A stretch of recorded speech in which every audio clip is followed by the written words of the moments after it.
So I was watching that CNN piece where the trauma therapist, the one who treated Epstein victims, really speaks out about the long term impact on those survivors. It's Mm-hmm. quite a heavy topic. Absolutely. It's not every day you hear someone with that first-hand experience break their silence, especially when it's tied into the whole Epstein controversy and even intersects with political narratives. Yeah, exactly. And what really grabbed my attention was um, how the piece linked the trauma victims' experiences with some of the recent remarks coming from President Trump Right. that he stole people that work for me comment. That statement itself is so bizarre.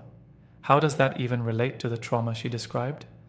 I mean, it seems completely detached from the real pain these survivors went through. Well, it's like the therapist detailed how these victims have carried overwhelming trauma for years. Trauma that's not just personal, but is interwoven with the broader abuse of power. And then Trump's comment kind of trivializes that, suggesting it was, more of a personal slight rather than a systemic betrayal. Yep, That comparison really sets the stage for significant debate. it's surprising, really, that someone in his position would try to reframe such a grave matter in those terms. Did the therapist offer any insight into how this kind of rhetoric actually affects the healing process? Yes, she did. She mentioned that such comments coming from a high profile figure can actually reopen old wounds. It's like, every time there's a public remark that shifts the blame onto the victims or minimizes their suffering, it can re traumatize them. Exactly. Mm-hmm. I can only imagine the psychological toll that might take over time. And I guess it also influences public perception, right? It's almost as if it sends a message that their experiences aren't taken as seriously as they should be. Right. And the irony is, while these public figures spin their narratives, the survivors are left navigating an intricate web of emotions and societal disbelief. It's like it's like watching a storm of misinformation swirl around genuine cries for help. Yeah, That storm can be devastating. exactly. And what's interesting is the CNN piece makes a subtle connection between trauma informed therapy and the broader political narrative. It's as if the story is challenging us to look beyond the sensationalism. True, and there's a part where the therapist, Randy Kogan, if I recall correctly, talks about the layers of betrayal. Not only did these victims suffer from Epstein's abuse, but then they were further hurt by the institutions and the narratives built around him, which makes it a double edged sword. Right, and I think she also touched on how the healing process is often overshadowed by the political maneuvers surrounding these cases. But I question if the media sometimes oversimplifies this nuance by focusing too much on the controversy rather than, the actual recovery and support systems. I agree with you there. And it's like the media dialogue can inadvertently, underplay the real struggles of these individuals. While it is important to hold powerful figures accountable, we don't want to lose sight of the intensive and often painful journey toward healing. Right. Exactly. So, what does that say about how we should report on such sensitive topics?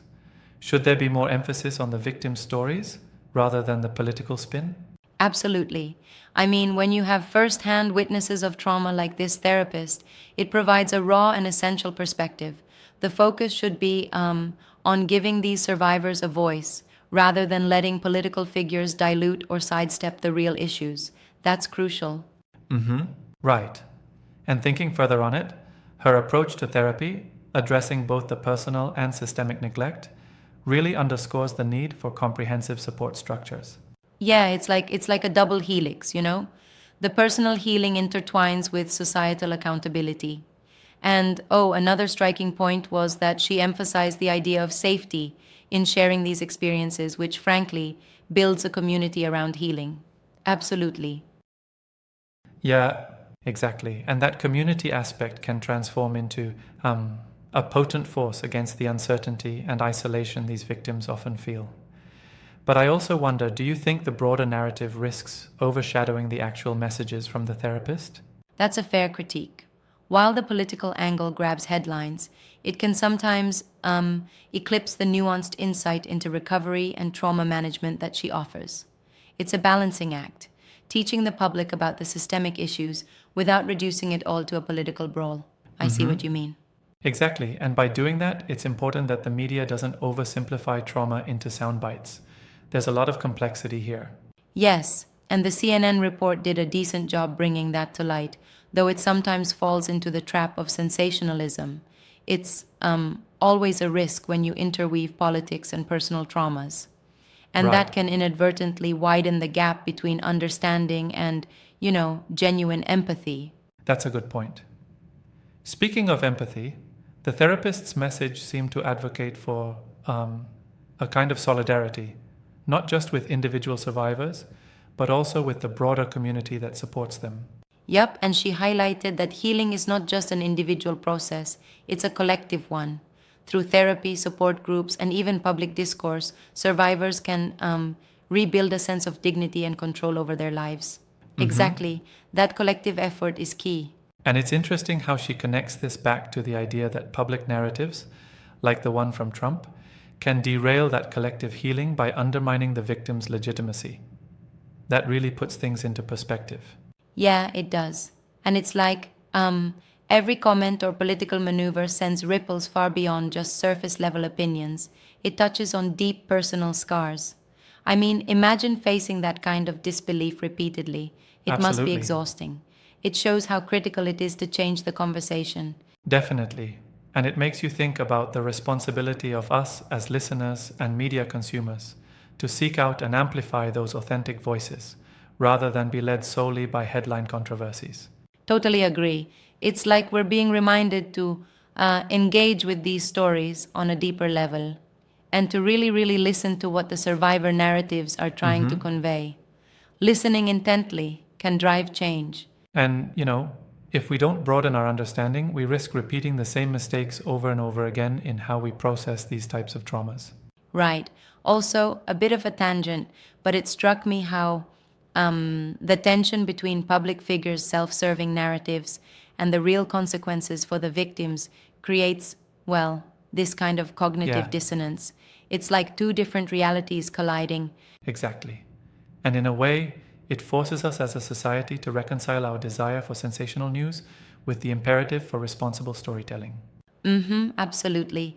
And with topics this weighty, we really need to ask ourselves if the media can be both engaging and respectful by not overwhelming the facts with, political Yeah. antics. Exactly right.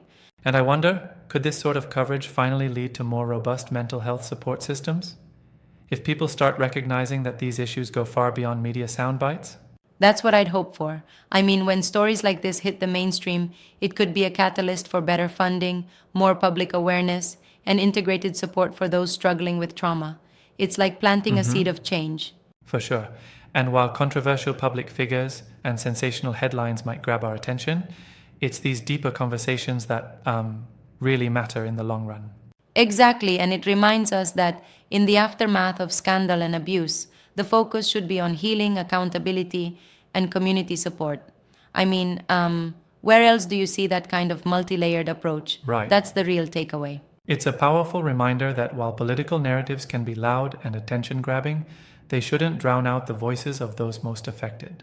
And coming back to the therapist's words, her openness in discussing such painful topics is incredibly brave. It's like she's saying, listen, these stories matter, these wounds are real, and they need to be addressed. That kind Yeah. of courage is inspiring. Exactly. And while there might always be a tug of war between political spin and genuine empathy, I really hope over time that the quality of these discussions improves. For sure. And it's up to all of us, listeners, media, policymakers, to ensure that we foster a conversation that's as much about healing as it is about accountability. It's like nurturing a community where every voice can be heard and every wound acknowledged. Indeed.